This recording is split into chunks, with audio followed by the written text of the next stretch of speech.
નમસ્કાર સાથી મિત્રો, ભાગ 2 ચાલુ કરી રહ્યા છે. તો આપણે અર્વાચીન ભારતના ઇતિહાસની આધાર સામગ્રી એટલે કે આધુનિક ભારતનો ઇતિહાસ જાણવો હોય તો એમાં કઈ કઈ સાધન સામગ્રી મદદરૂપ થઈ છે, કયા કયા પુરાવો મદદરૂપ થયા છે. તો એવો કોઈ પ્રશ્ન પૂછાય તો પોર્ટુગીઝ સાધન સામગ્રી છે, બરાબર. પછી ડચ સાધન સામગ્રી છે, પછી ફ્રેન્ચ સાધન સામગ્રી છે, બ્રિટિશકાલીન સાધન સામગ્રી છે, 1857ના મહાવિદ્રોહને લગતી સાધન સામગ્રી છે, પછી બ્રિટિશ તાજના શાસનકાળને લગતી ઐતિહાસિક સાધન સામગ્રી છે, સાથે સ્વતંત્રતા સંગ્રામ દરમિયાનની સાધન સામગ્રી છે, પ્રાદેશિક ઐતિહાસિક સાધન સામગ્રી છે, એટલે જે તે પ્રદેશો પૂરતી. પછી વર્તમાનપત્રો અને સામયિકો છે અને સિક્કા. આ બધા જ પુરાવાઓ છે જે લેખિત કે લેખિત રૂપે છે, જેના લીધે આપણે આધુનિક ભારતનો ઇતિહાસ જાણી શકીએ છીએ, બરાબર. આ પુરાવાનો મોટો પ્રશ્ન પૂછાય તો તમને ધ્યાન રાખજો.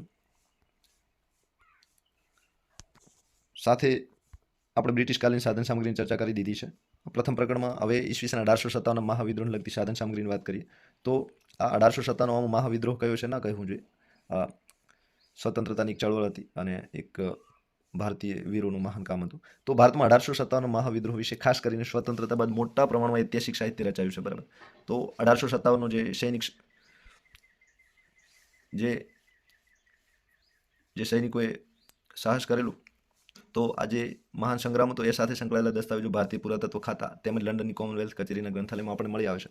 તો દસ્તાવેજ ભારતીય પુરાતત્વ ખાતું, બરાબર, આ ખાતાની પણ ઓફિસ છે કોલકાતા જોડે ક્યાંક, તેમજ લંડનની કોમનવેલ્થ કચેરી છે. આ કોમનવેલ્થ બ્રિટિશ શાસનના બ્રિટિશરો એટલે કે બ્રિટને જે દેશોને ગુલામ બનાવ્યા એમનું આ કોમનવેલ્થ ઓફિસ છે, બરાબર. ત્યાં લગભગ 48 ઉપરના દેશો છે કોમનવેલ્થમાં.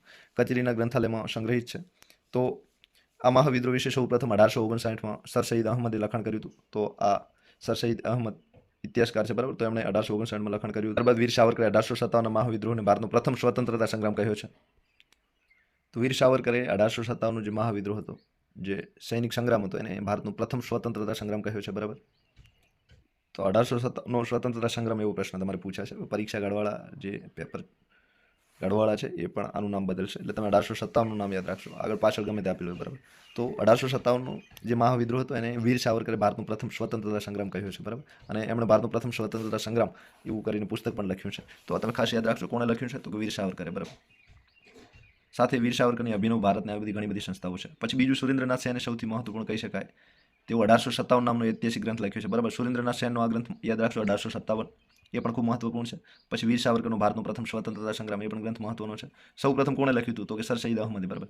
હવે આ સ્વાતંત્ર્ય ભારતમાં એટલે કે સ્વાતંત્ર્ય ઉત્તર એટલે કે સ્વતંત્ર મળ્યા પછીના સમયે પણ આજે મહાસંગ્રામ થયો એના વિશે ઘણા બધા સંશોધનો થયા છે, જેમાં આરસી મજમુદાર જેવા સમર્થ ઇતિહાસકારે the sepoy mutiny of India 1857 લખ્યું છે. તો આરસી મજમુદારનું ગ્રંથનું નામ યાદ રાખજો, the sepoy mutiny of India. The સિપોય એટલે સિપાઈ, મ્યુટની મ્યુટની એટલે આ સંગ્રામ કર્યો, અને ઓફ ઇન્ડિયા એટલે કે ભારતનું, બરાબર. તો સિપાઈનું મ્યુટની એટલે સંગ્રામ. તો આ મ્યુટની એટલે વિદ્રોહના અર્થમાં વાપર્યું છે. The sepoy mutiny of India 1857 કોણે લખ્યું, તો કે આરસી મજમુદાર. પછી એસબી ચૌધરી છે, બિપિનચંદ્ર છે. બિપિનચંદ્ર આ એનસીઆરટીની ઘણી બધી ચોપડીઓ તેમની આધુનિક ભારતની ભણવામાં આવે છે, અત્યારે પણ ચાલુ છે. પછી સુમિત સરકાર છે, આ પણ જાણીતા ભારતના ઇતિહાસકાર છે. આ બધા ઇતિહાસકારો આધુનિક ઇતિહાસકાર છે. વિકલ્પમાં પૂછાય કે નીચેનામાંથી કયો આધુનિક ઇતિહાસકાર છે કે નથી, તો તમે લખી શકો છો. આરસી મજમુદારનું ગ્રંથ યાદ રાખશું, the sepoy mutiny of India 1857. SB Chaudhary બિપિનચંદ્રનો આધુનિક ભારતનો આવે છે આગળ, બરાબર, એ ગ્રંથ લખ્યો છે. સુમિત સરકારે પણ ઘણું બધું લખ્યું છે. હવે 1857ના મહાવિદ્રોહ વિશે મહાન સામ્યવાદી ચિંતક કાર્લ માર્ક્સ અને ઇંગ્લેન્ડના વડાપ્રધાન ડિઝરાયલીએ લખેલું લખાણ પણ ખૂબ મહત્વનું છે. તો સામ્યવાદી ચિંતક કાર્લ માર્ક્સ, બરાબર, અને ઇંગ્લેન્ડના જે વડાપ્રધાન હતા ડિઝરાયલી, એમણે પણ લખાણ ઘણા બધા લખ્યા છે. સાથે આ મહાસંગ્રામ વિશે અંગ્રેજી ઇતિહાસકારોએ પણ ઘણું બધું કામ કર્યું છે, જેમના નામ છે JW કેચી, પછી colonel GB Malleson, history of the sepoy war. તો GB મોલેસને આગળ પણ એક પુસ્તક લખ્યું હતું, history of the sepoy war લખ્યું છે. પછી જોન કે અને સીગીયરે પણ આ મહાસંગ્રામ વિશે ઘણા બધા ગ્રંથો લખ્યા છે. ગુજરાતમાં 1857નો મહાસંગ્રામ સંદર્ભે ડોક્ટર RK ધારૈયાનો પણ અગત્યના સંશોધન ગ્રંથ પ્રસ્તુત કર્યા છે. તો RK ધારૈયા તમે ખાસ યાદ રાખજો. 1857ના સ્વાતંત્ર્ય સંગ્રામ વિશે ગુજરાતમાંથી કોણે લખ્યું છે, તો ડોક્ટર RK ધારૈયા, બરાબર. આ નામ ખાસ યાદ રાખજો, આનો પ્રશ્ન પણ પૂછાઈ શકે છે. પછી તો 1857ના સ્વાતંત્ર્ય સંગ્રામ વિશે નીચેનામાંથી કઈ સાધન સામગ્રી ઉપયુક્ત નથી, બરાબર. એકાદી હું આવે તો આ બાકીના ગ્રંથોનું નામ યાદ રાખી લેજો, એટલે આમણે લખ્યું છે ને એકાદ જે અલગ પડતો હશે તમને દેખાઈ આવશે, બરાબર. લખેલું તમે વાંચશો એટલે નહીં લખેલો જવાબ મળી જશે. સાથે બ્રિટિશ તાજના શાસનકાળને લગતી ઐતિહાસિક સાધન સામગ્રી, બરાબર. તો બ્રિટિશ તાજનો જે સમયગાળો હતો 1858થી ચાલુ કરીને 1947 સુધી, એમના લગતો પણ ઘણા બધા ઇતિહાસના પુસ્તકો લખાયા છે. તો ભારતમાં 1857નો જે સ્વાતંત્ર્ય સંગ્રામ પછી તાજના શાસનનો પ્રારંભ થયો, બરાબર. ક્યારે ચાલુ થયું, 1857 પછી. ત્યારથી લઈ સ્વતંત્ર સુધીના સમયગાળામાં અનેક પુસ્તકો લખાયા છે. તેમાં વિન્સેન્ટ આર્થર સ્મિથનું પુસ્તક યાદ રાખજો, ઓક્સફર્ડ હિસ્ટ્રી ઓફ ઇન્ડિયા, બરાબર. તો ઓક્સફર્ડ યુનિવર્સિટીમાંથી લખ્યું છે, ઓક્સફર્ડ હિસ્ટ્રી ઓફ ઇન્ડિયા. પછી PE રોબર્ટ્સનું હિસ્ટ્રી ઓફ બ્રિટિશ ઇન્ડિયા. પછી આ રોબર્ટ્સનું પુસ્તક પણ યાદ રાખજો, હિસ્ટ્રી ઓફ બ્રિટિશ ઇન્ડિયા. પછી Thompson and Garratt on rise and fulfilment British rule in India, બરાબર. તો થોમ્સન એન્ડ ગેરેટનું પુસ્તક નામ યાદ રાખજો, rise and fulfilment British rule in India, બરાબર. રાઇઝ એટલે કે ઉદ્ભવ કઈ રીતે થયો અને પૂર્ણ કઈ રીતે કર્યું ભારતમાં શાસન, એની વાત છે. તો આ થોમ્સન અને ગેરેટનું ગ્રંથનું નામ યાદ રાખજો. સાથે ભારતના બંધારણીય ઇતિહાસને જાણવું હોય તો એસી બેનર્જીએ ઇન્ડિયન કોન્સ્ટિટ્યુશનલ ડોક્યુમેન્ટ પણ લખ્યા છે, આ પણ મહત્વનો ગ્રંથ છે. સાથે એબી કીથનું ભારતનો બંધારણીય ઇતિહાસ પણ મહત્વનો છે. તો આ બધા જ ગ્રંથો તમે યાદ રાખશો, તમારા માટે ખૂબ મહત્વના છે, બરાબર. તો વીએસ સ્મિથે કયું લખ્યું છે તો કે ઓક્સફર્ડ હિસ્ટ્રી ઓફ ઇન્ડિયા. પછી P Roberts history of British India. પછી થોમ્સન એન્ડ ગેરેટે rise and fulfilment British rule in India. પછી ભારતના બંધારણીય ઇતિહાસ માટે 2 જણ છે, એસી બેનર્જીએ ઇન્ડિયન કોન્સ્ટિટ્યુશનલ ડોક્યુમેન્ટ લખ્યું છે. તો બેનર્જીનું પુસ્તક યાદ રાખશો, ઇન્ડિયન કોન્સ્ટિટ્યુશનલ ડોક્યુમેન્ટ. સાથે એબી કીથનું ભારતનો બંધારણીય ઇતિહાસ, આ 2 બંધારણ લગતા ગ્રંથ છે. તો બેનર્જી ને એબી કીથ, બરાબર. એસી બેનર્જી અને એબી કીથ બંધારણીય ગ્રંથો લખ્યા છે. એમાં બંનેમાં એમના નામમાં બીબી આવે છે, એટલે તમે બંધારણ યાદ રહેશે. હવે સ્વાતંત્ર્ય સંગ્રામ દરમિયાન સાધન સામગ્રી, બરાબર. તો સ્વાતંત્ર્ય સંગ્રામ તમે જાણો છો, સવિનય અવજ્ઞા આંદોલન છે, અસહકારની ચળવળ છે, બરાબર. આ બધા જ આંદોલનો, હિન્દ છોડો ચળવળ છે, આ બધા જ આંદોલનો વિશે ઘણા બધા પુસ્તકો લખાય છે. તો સાથે ભારતીય સ્વતંત્ર સંગ્રામ હતો, આ સંગ્રામના મહાન નેતાઓ ઉપર ઘણા બધા ગ્રંથો લખાય છે, પુસ્તકો લખાય છે, દસ્તાવેજો, વર્તમાનપત્રોમાં પણ ઘણી બધી સામગ્રી છપાઈ છે. આમાં દાદાભાઈ નવરોજી, બરાબર, હિન્દના દાદા તરીકે ઓળખાતા હતા. પછી ઇંગ્લેન્ડની વિધાનસભામાં સૌપ્રથમ ચૂંટાયા હતા. પછી દાદાભાઈ નવરોજીનું રોસ્ટર ગ્રાફ કરીને સામયિક પણ પોતે લખતા હતા. તો દાદાભાઈ નવરોજી હતા, એ એમનું પુસ્તક poverty and unbritish rule in India, બરાબર. પોવર્ટી એટલે ગરીબી ઉપર એમણે લખ્યું છે, ગરીબી અને અનબ્રિટિશ રૂલ ઇન ઇન્ડિયા, બરાબર. તો poverty and unbritish rule in India આ ખૂબ મહત્વનો ગ્રંથ છે. અર્થશાસ્ત્રના પ્રશ્નોમાં પણ આનું પૂછાઈ શકે. દાદાભાઈ નવરોજી ભારતની રાષ્ટ્રીય આવક નક્કી કરી હતી કે આટલા રૂપિયા શરૂઆતમાં હતી, બરાબર. તો દાદાભાઈ નવરોજીનું પુસ્તક પોવર્ટી અને અનબ્રિટિશ રૂલ ઇન ઇન્ડિયા તમે નામ યાદ રાખશો. પછી રોમેશચંદ્ર દત્તનું પુસ્તક પણ યાદ રાખશો, ઇકોનોમિક હિસ્ટ્રી ઓફ ઇન્ડિયા, બરાબર. તો બંનેના પુસ્તક ખૂબ મહત્વના છે, પ્રશ્ન આમાંથી પૂછાશે, બરાબર. તો દાદાભાઈ નવરોજીનું પુસ્તક poverty and unbritish rule in India, બરાબર. પછી રોમેશચંદ્ર દત્તનું ઇકોનોમિક હિસ્ટ્રી ઓફ ઇન્ડિયા, એટલે કે આર્થિક ઇતિહાસ, ભારતનો આર્થિક ઇતિહાસનું, અર્થશાસ્ત્રનો ઇતિહાસ ભારતમાં કેવો હતો એમના વિશે આર દત્તનું પુસ્તક જાણીતું છે, એટલે કે રોમેશચંદ્ર દત્તનું.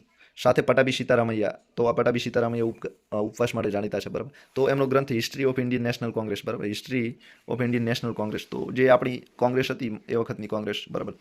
તો એની હિસ્ટ્રી એટલે કે એના ઇતિહાસને લગતો આ સરસ મજાનો ગ્રંથ છે પટાભી સીતારામૈયાનો. સાથે ડૉક્ટર તારાચંદનું ફ્રીડમ મૂવમેન્ટ પણ લખ્યું છે, ફ્રીડમ મૂવમેન્ટ ઓફ ઇન્ડિયાનો ગ્રંથ પણ મહત્વનો છે. તમે આ દાદાભાઈ નવરોજી અને રોમેશચંદ્ર દત્તના 2 ગ્રંથ ખાસ યાદ રાખશો. ત્રીજો પટાભી સીતારામૈયાનો ગ્રંથ છે history of Indian National Congress. Doctor તારાચંદે ચોથો ગ્રંથ લખ્યો છે ફ્રીડમ મૂવમેન્ટ ઓફ ઇન્ડિયા. તો 4 ગ્રંથોથી આપણે સ્વતંત્ર સંગ્રામ વિશે ઘણી બધી માહિતી મળે છે આપણને. સાથે આધુનિક ભારતના ઇતિહાસકારોએ પણ ભારત આઝાદ થયા પછી આ વિશે ઘણું બધું લખ્યું છે. સાથે આવી મહત્વપૂર્ણ ગ્રંથોમાં ભારતીય વિદ્યાભવન ગ્રંથ શ્રેણીનો પણ સમાવેશ થાય છે, બરાબર. તો ભારતીય વિદ્યાભવન ગ્રંથ શ્રેણીમાં આરસી મજમુદારે ઘણા બધા ગ્રંથો લખ્યા હતા, બરાબર. તો ભારતીય વિદ્યાભવન દિલ્હીમાં આવેલું છે. આરસી મજમુદાર આધુનિક ઇતિહાસકાર છે. તો એમણે આધુનિક ભારતના ઇતિહાસને જાણવા માટે લગભગ 12 જેટલા ભાગો પ્રકાશિત કર્યા છે, બરાબર. પછી બીજા છે સુમિત સરકાર, બિપિનચંદ્ર, રજની પામદત્ત છે, પંડિત સુંદરલાલ છે, અમલેન્દુ ગુહા છે. તો મોટા ગજાના ઇતિહાસકારોએ ઘણા બધા ગ્રંથો લખ્યા છે, બરાબર. આમ નામ યાદ રાખજો, સુમિત સરકાર, બિપિનચંદ્ર, રજની પામદત્ત, પંડિત સુંદરલાલ, અમલેન્દુ ગુહા જેઓએ ઘણા બધા ગ્રંથો લખ્યા છે. તો રાજારામ મોહન રાયથી લઈને મહાત્મા ગાંધી સુધીના મહાન ભારતીયો વિશે પણ ઘણા બધા પુસ્તકો લખાયા છે. તો તમે રાજારામ મોહન રાય જે હતા સામાજિક ક્રાંતિના સૌપ્રથમ નેતા હતા, બરાબર. સાથે એમનો બ્રહ્મ સમાજ પણ જાણીતો છે. તો રાજારામ મોહનથી લઈને મહાત્મા ગાંધી જેવા નેતાઓ એટલે કે જવાહરલાલ નહેરુ છે, બધા, સ્વામી દયાનંદ સરસ્વતી, સ્વામી વિવેકાનંદ છે, આ બધા વિશે ઘણું બધું લખાયેલું છે. સાથે નગેન્દ્રનાથ ગુપ્તાનું પુસ્તક 7 લાઇવ્સ આ ક્ષેત્ર પણ મહત્વપૂર્ણ ગણી શકાય. એટલે કે સ્વતંત્ર સંગ્રામ દરમિયાન ભારતનો ઇતિહાસ જાણવો હોય તો દાદાભાઈ નવરોજી, રોમેશચંદ્ર દત્ત છે, પટાભી સીતારામૈયા છે, તારાચંદ છે, ભારતીય વિદ્યાભવનમાં ઇતિહાસકારોમાં આરસી મજમુદાર છે, સુમિત સરકાર, બિપિનચંદ્ર છે. પછી નગેન્દ્રનાથ ગુપ્તાનું પુસ્તક 7 લાઇવ્સ, બરાબર. તો 7 લાઇવ્સનું નામ યાદ રાખશો, નગેન્દ્રનાથ ગુપ્તાએ લખ્યું છે. સાથે મહાત્મા ગાંધીના જીવન અને કવન વિશે મહાદેવ દેસાઈએ પણ ઘણું બધું લખ્યું છે. સાથે મહાત્મા ગાંધીજીના જીવન વિશે એમને કરેલા પત્ર વ્યવહારમાં તેમના રજૂ થયેલા વિચારો, એના સિવાય એમણે સભાઓ કરી, ક્યાં વિચારો રજૂ કર્યા, એના લગભગ 100 ગ્રંથો નવજીવન પ્રકાશને બહાર પાડ્યા છે અને એનું નામ છે ગાંધીજીનો અક્ષરદેહ. તો પરીક્ષામાં પૂછાય એવો પ્રશ્ન છે, યાદ રાખજો. તો નવજીવન જે પ્રકાશન છે, આખું પ્રકાશન ગૃહ છે, બરાબર. ત્યાં પુસ્તકો છાપવાનું કામ જ આ ગૃહ કરે છે. તો અત્યારે પણ ઘણી બધી પુસ્તકો છાપે છે. તો આ નવજીવન પ્રકાશન ગૃહ છે, એમણે ગાંધીજીનો અક્ષરદેહ લખ્યો છે, બરાબર. 100 ગ્રંથો. તો ગાંધીજીના અક્ષરદેહ નામથી એમણે 100 ગ્રંથો લખ્યા છે. તો આ ખાસ યાદ રાખજો, ગાંધીજીનો અક્ષરદેહ કયા પ્રકાશને બહાર પાડ્યો તો કે નવજીવન, બરાબર. પૂછાય તો યાદ રાખજો. સાથે ગાંધીજીની આત્મકથા નામ આપણે બધાને ખબર છે, સત્યના પ્રયોગો, બરાબર. Experience with truth. તો સત્યના પ્રયોગો ગાંધીજીની આત્મકથા એમણે ખુદે લખેલી છે. આત્મકથા એટલે પોતાની કથા, બરાબર, બીજા કોઈએ લખી નથી. સાથે મહાદેવભાઈ દેસાઈએ પણ ગાંધીજીની જીવનચર્યા એટલે કે દરરોજની એમની રોજે રોજનું એ કામ કરતા એ જીવનચર્યાને 40 જેટલા ભાગોમાં મહાદેવની ડાયરી શીર્ષક તળે આવરી લીધી છે. તો આ ભાગ પણ યાદ રાખજો. તો મહાદેવભાઈ દેસાઈએ મહાદેવભાઈની મહાદેવભાઈ ડાયરી જે લખી છે એ કેટલા ભાગોમાં લખી છે? તો કે 40 ભાગમાં, બરાબર. તો 40 ભાગોમાં મહાદેવ ડાયરી શીર્ષક તળે આવરી લીધેલા છે. તો આ કોણે લખ્યું છે? તો મહાદેવભાઈ દેસાઈ. એના ઉપરથી આપણે ગાંધીજી વિશે ઘણું બધું જાણી શકીએ છીએ. તો ગાંધીજીના જીવન અને કવન પર રોમા રોલા કરીને એક લેખિકા હતી, એમણે પણ લખ્યું છે, રોમા રોલા. પછી નારાયણ દેસાઈએ લખ્યું છે, તો મહાદેવભાઈ દેસાઈના પૌત્ર હતા, એમણે નારાયણ દેસાઈએ ઘણું લખ્યું છે. પછી મનુબેન ગાંધી છે, તો એમની ભત્રીજી કે એવો કંઈક થતા હતા, બરાબર. તો મનુ ગાંધીએ પણ ઘણું લખ્યું છે. જવાહરલાલ નહેરુ છે, સરદાર પટેલ છે, ડૉક્ટર આંબેડકર છે, એમના પણ ઐતિહાસિક ગ્રંથો ઘણા બધા લખ્યા છે. તો આ ગાંધીજીના જીવન અને કવન ઉપર તો એમનું જીવન કેવું હતું, શું કરતા, ભારતના ઇતિહાસમાં એમનું શું પ્રદાન છે, એમાં ઇતિહાસકારોનું નામ યાદ રાખશો, બરાબર. રોમા રોલા છે, નારાયણ દેસાઈ છે, મનુ ગાંધી છે, જવાહરલાલ નહેરુ છે, સરદાર પટેલ છે, ડૉક્ટર આંબેડકર છે, બધાએ ગ્રંથો લખ્યા છે. સાથે ગાંધીજી ખુદ લખ્યા છે, મહાદેવ દેસાઈએ લખ્યા છે, નવજીવન પ્રકાશને લખ્યા છે, ભારતીય વિદ્યા ભવન ગ્રંથ શ્રેણીમાં પણ ઘણા બધા ગ્રંથો છપાયા છે. પછી નગેન્દ્રનાથ ગુપ્તાનું પુસ્તક પણ યાદ રાખજો, 7 લાઈવ્સ. આ સાથે લેપિન્સ અને કોલિયરે પણ અડધી રાત્રે આઝાદી, બરાબર, અડધી રાત્રે આપણને આઝાદી મળી હતી 15મી ઓગસ્ટ 1947ના દિવસે. તો લેપિન્સ અને કોલિયરે પણ આ ગ્રંથ મહત્વનો લખ્યો છે. તો લેપિન્સ અને કોલિયરનો ગ્રંથનું નામ શું છે? તો કે અડધી રાત્રે આઝાદી. આવો પ્રશ્ન પૂછાય તો અંગ્રેજ કવિ છે, 2 લેખક છે, એટલે કોઈ ગુજરાતી કવિનું નામ, લેખકનું નામ હોય તો ભૂલથી ન લખતા. તો લેપિન્સ અને કોલિયરે અડધી રાત્રે આઝાદી ગ્રંથ લખ્યો છે. આ 2 નામ યાદ રાખજો. સાથે રામચંદ્ર ગુહાએ ઇન્ડિયા આફ્ટર ગાંધી. તો ઇન્ડિયા આફ્ટર ગાંધી એટલે ગાંધીજી પછી ઇન્ડિયા કેવું હતું, એ પણ એમનો ગ્રંથ ખૂબ મહત્વનો છે. તો રામચંદ્ર ગુહાનો ગ્રંથ યાદ રાખજો, ઇન્ડિયા આફ્ટર ગાંધી. બિપિનચંદ્ર હતા, એમણે સ્વતંત્ર કે બાદ ભારત કા ભારત, બરાબર, સ્વતંત્રતા કે બાદ કા ભારત. તો સ્વતંત્રતા પછીનું કેવું ભારત છે, આ રામચંદ્ર ગુહા અને બિપિનચંદ્ર, બરાબર. આ બંને ચંદ્ર છે. તો બંને ચંદ્રએ આઝાદી પછીનું ભારત કેવું હતું એના વિશે ગ્રંથો લખ્યા છે, બરાબર. તો આ 2 નામ યાદ રાખજો. રામચંદ્ર ગુહાનો ઇન્ડિયા આફ્ટર ગાંધી, પછી બિપિનચંદ્રનું એનું એ જ થાય છે, સ્વતંત્રતા કે બાદ ભારત, સ્વતંત્રતા કે બાદ કા ભારત, બરાબર, એટલે કે આઝાદી મળ્યા પછીનું ભારત કેવું. તો બંને ગ્રંથો ખાસ યાદ રાખજો. તો બધા જ ગ્રંથો સ્વતંત્રતા સંગ્રામ દરમિયાન ભારતનો ઇતિહાસ કેવો હતો એના માટે મહત્વપૂર્ણ સાધન સામગ્રી ઘણા એવા ગ્રંથો છે. હવે પ્રાદેશિક ઐતિહાસિક સાધન સામગ્રી. પ્રાદેશિક એટલે રાજ્યો વતી, બરાબર. આ ભારત લેવલે હતું, ભારત સ્તરે હતું. હવે દરેક રાજ્ય, ગુજરાતની સાધન સામગ્રી અલગ હશે, તમિલનાડુની અલગ હશે, કેરળની અલગ હશે. તો ભારતમાં વિભિન્ન પ્રદેશોમાં થયેલી સ્વતંત્રતા સંગ્રામની ચળવળોનો ઇતિહાસ પણ મોટા પ્રમાણમાં લખાયો છે. ગુજરાતમાં આવા ગ્રંથોને ભોજે વિદ્યા ભવન ખાતે દ્વારા 10 ગ્રંથોની ગ્રંથ શ્રેણીમાં કેટલાક ભાગોમાં બ્રિટિશકાલીન ઇતિહાસ લખાયો છે. તો ગુજરાતમાં ભોજે વિદ્યા ભવન દ્વારા 10 ગ્રંથોની ગ્રંથ શ્રેણી, બરાબર. કેટલા ગ્રંથોની? 10. કયું વિદ્યા ભવન છે? ભોજે, બરાબર. આનું પૂરું નામ ક્યાં આવશે હું તમને કહી દઈશ, અત્યારે મને યાદ નથી આવતું. તો ભોજે વિદ્યા ભવન દ્વારા 10 ગ્રંથોની ગ્રંથ શ્રેણી લખાઈ છે. સાથે મગનલાલ વખતચંદે ગુજરાત દેશનો ઇતિહાસ. તો આ મગનલાલ વખતચંદનો ઇતિહાસ લખનાર પુસ્તકોમાં સૌથી ગુજરાતમાં પ્રથમ પુસ્તક છે. તો મગનલાલ વખતચંદે કયું પુસ્તક લખ્યું છે? તો ગુજરાત દેશનો ઇતિહાસ, બરાબર. ગુજરાતને એ વખતે દેશ કયો છે અને ગુજરાત દેશનો ઇતિહાસ પુસ્તક લખ્યું છે. કોણે? તો કે મગનલાલ વખતચંદે, બરાબર. મગનલાલ વખતચંદે અમદાવાદ ઉપર પણ ઘણું લખ્યું છે, બરાબર. તો મગનલાલ વખતચંદે ગુજરાત દેશનો ઇતિહાસનું પુસ્તક જાણીતું છે. હા, બીજો જો અમદાવાદનો ઇતિહાસ પણ એમણે લખ્યો છે. તો મગનલાલ વખતચંદના બંને ગ્રંથ યાદ રાખજો, ગુજરાત દેશનો ઇતિહાસ અને અમદાવાદનો ઇતિહાસ. હવે એલેક્ઝાન્ડર ફાર્બસ, રાસમાળામાં ગુજરાતનો ઇતિહાસ આ લેખાયો છે. તો એલેક્ઝાન્ડર ફાર્બસે જે રાસમાળા લખેલી છે ઘણા બધા ભાગોમાં, એમાં પણ ગુજરાતનો ઇતિહાસ આવે છે. પછી કર્નલ ટોડે, આ કર્નલ ટોડ ગિરનારનો જે અભિલેખ હતો એ શોધવાવાળા હતા, બરાબર. તો કર્નલ ટોડે પણ ટ્રાવેલ્સ ઇન વેસ્ટર્ન ઇન્ડિયામાં રાજસ્થાન અને ગુજરાતના પ્રવાસ વર્ણનનો નોંધો કરી છે. તો કર્નલ ટોડનું નામ પણ યાદ રાખજો. કર્નલ ટોડે travels in western India, western એટલે પશ્ચિમ ભારતમાં એમની મુસાફરી, બરાબર. તો આ ગુજરાતને બધા આવશે. તો કર્નલ ટોડની પશ્ચિમ ભારતની જે મુસાફરી છે એના વિશે ટ્રાવેલ્સ ઇન વેસ્ટર્ન ઇન્ડિયામાં પણ ઘણું લખાયું છે, જેમાં રાજસ્થાન અને ગુજરાત વિશે નોંધાયું છે. આ પૂછાય પરીક્ષામાં. તો કે ટ્રાવેલ્સ ઇન વેસ્ટર્ન ઇન્ડિયા કોણે લખ્યો છે? તો કે કર્નલ ટોડે. કયા રાજ્યો વિશેની વાત છે? તો કે રાજસ્થાન અને ગુજરાત. પછી કયા ભારતની વાત છે? તો કે પશ્ચિમ ભારતની, બરાબર. જે રીતે પૂછાય એ રીતે તમે લખી શકો છો. તો નામ યાદ રાખજો ખાસ. ભોજે વિદ્યા ભવન 10 ગ્રંથો બહાર પાડ્યા છે. પછી મગનલાલ વખતચંદે 2 ગ્રંથ લખ્યા છે, ગુજરાત દેશનો ઇતિહાસ અને અમદાવાદનો ઇતિહાસ. પછી એલેક્ઝાન્ડર ફાર્બસે રાસમાળામાં પણ લખ્યું છે. પછી કર્નલ ટોડે ટ્રાવેલ્સ ઇન વેસ્ટર્ન ઇન્ડિયા લખ્યું છે. જેમ્સ મેકમર્ડો, કર્નલ વોકર, આ વોકર કરાર, બરાબર. ગાયકવાડ શાસક અને કર્નલ વોકર વચ્ચે થયો હતો, બરાબર. એ આવશે અગાઉ ક્યાંક આગળ ભણવાનું, આપણે વાત કરશું. તો કર્નલ વોકર જેવા અંગ્રેજોએ પણ કચ્છ અને કાઠિયાવાડ પર વિશિષ્ટ ગ્રંથ લખ્યા છે. તો કર્નલ વોકરનું નામ યાદ રાખજો, કચ્છ અને કાઠિયાવાડ પર લખ્યું છે, બરાબર. પછી જદુનાથ સરકાર છે, GS સરદેસાઈ છે નામના મહાન ઇતિહાસકારોએ પણ આધુનિક કાળ વિશે ઠીક લખ્યું છે. ગાયકવાડી શાસન છે, કચ્છ તથા કાઠિયાવાડના દેશી રાજ્યો સાથે સંકળાયેલા અનેક ખતપત્રો પણ આપણને મળે છે. સાથે વર્તમાનપત્ર અને સામયિકો, આ ખૂબ મહત્વનું છે, ખાસ યાદ રાખજો. તો આધુનિક ભારતના ઇતિહાસ જાણવા માટે વર્તમાનપત્ર એટલે કે જે છાપા આવે છે, સમાચાર પત્ર આવે છે, અને સામયિકો પણ ઘણા મહત્વના છે. આ સામયિકો 15 દિવસે, પખવાડિયે લખાય છે, મહિને લખાય છે, સપ્તાહમાં લખાય છે, બરાબર. 6 મહિને આવે છે. તો આ સમાચાર પત્રો અને સામયિકો છે એ પણ ખૂબ મહત્વના છે. તો બ્રિટિશકાલીન ભારતમાં જે રાષ્ટ્રવાદનું પ્રચાર પ્રસાર અર્થે સામાજિક ધાર્મિક સુધારણા ક્ષેત્રે અનેક સામયિકો અને વર્તમાનપત્રો લખાય છે. એટલે કે ભારતની આઝાદી માટે રાષ્ટ્રવાદ ભારત દરેક નાગરિકમાં ખીલી ઉઠે જાગે એના માટે આ સમાચાર પત્રમાં ખૂબ લખાયું છે. પછી સમાજમાં જે કુરિવાજો હતા, પછી સમાજમાં જે ધર્મના નામે છેતરપિંડી થતી હતી, તો સમાજ અને ધર્મમાં સુધારો થાય એના માટે પણ આ ગ્રંથોમાં ખૂબ લખ્યું છે. તો ભારતમાં 1780માં જેમ્સે હિકી બેંગોલ ગેજેટ, બરાબર, આ 1780 જેમ્સે હિકીનું બેંગોલ ગેજેટ યાદ રાખજો, સૌ પ્રથમ સમાચાર પત્ર હતું ભારતનું. તો 1780માં જેમ્સે હિકીએ લખ્યું હતું, બરાબર, કહ્યું હતું કે બેંગોલ ગેજેટ, બરાબર. તો એ થકી પત્રકારત્વની શરૂઆત કરી હતી. તો 1780 જેમ્સે હિકીનું બેંગોલ ગેજેટ ખાસ યાદ રાખજો. પછી રાજારામ મોહન રાય ભારતીય નવ જાગૃતિ અને પત્રકારત્વના પિતા હતા, બરાબર, આ પણ ખાસ યાદ રાખજો. તો ભારતીય પત્રકારત્વના પિતા કોણ હતા? તો કે રાજારામ મોહન રાય. તો એમણે નવ જાગૃતિ એટલે કે લોકોમાં ખૂબ જાગૃતિ આવે અને જે કુરિવાજો છે એ બધા દૂર થાય, સતી પ્રથાને બધા, એના માટે એમણે ઘણું બધું લખ્યું હતું અને એના માટે એમને નવ જાગૃતિ અને પત્રકારત્વના પિતા પોતે ઓળખાય છે. સામાજિક સુધારક, સામાજિક સુધારણાના પિતા તરીકે પણ ઓળખાય છે. સાથે તેમણે સંવાદ કોમેડી જેવા પત્રોનું સંચાલન પણ કર્યું હતું. તો આ એમનું સામાયિક પણ હતું, બરાબર, યાદ રાખજો, રાજારામ મોહન રાયનું સંવાદ કોમેડી, બરાબર. સાથે સ્વતંત્રતા સંગ્રામ સાથે સંકળાયેલા વિશિષ્ટ વર્તમાનપત્રો છે. એમાં આપણે આ દાદાભાઈ નવરોજીનું નામ યાદ રાખજો, રાષ્ટ્ર ગોફતાર, બરાબર. તો દાદાભાઈ નવરોજી હતા કોંગ્રેસના અધ્યક્ષ, સૌથી વધારે રહેવાવાળા હતા. પછી હિન્દના દાદા તરીકે ઓળખાય છે. બ્રિટનમાં પછી પોવર્ટી અને અનરૂલ ઇન ઇન્ડિયા એમનું પુસ્તક જાણીતું પુસ્તક છે. તો દાદાભાઈ નવરોજીનું પુસ્તકનું નામ છે રાષ્ટ્ર ગોફતાર, બરાબર. પછી મુંબઈનો મુંબઈ સમાચાર છે. આ મુંબઈ સમાચાર છે, ગુજરાતી વર્તમાનપત્ર છે, બરાબર. ગુજરાતમાં સૌપ્રથમ ગુજરાતી વર્તમાનપત્ર કોઈ લખાયું તો મુંબઈ સમાચાર હતું. તો દાદાભાઈ નવરોજીનું રાષ્ટ્ર ગોફતાર છે, મુંબઈ સમાચાર છે. પછી કેશવચંદ્ર સેનના સુલભ સમાચાર છે, બરાબર. સાથે લોકમાન્ય તિલકના મરાઠા અને કેસરી છે. એની બેસનનું ન્યૂ ઇન્ડિયા અને કોમનવેલ્થ છે. આ પત્રો ઘણા બધા છે. આ વારંવાર રિવિઝન પુનરાવર્તન કરજો. ફરીથી હું તમને કહી દઉં છું. જેમ્સ હિકીનું બેંગોલ ગેજેટ, બરાબર, ત્યાંથી ચાલુ થયું હતું. રાજારામ મોહન રાય પણ સૌ પ્રથમ પત્રકારત્વ શરૂઆત કરી હતી ભારતમાં, બરાબર, ભારતીય હોય તો.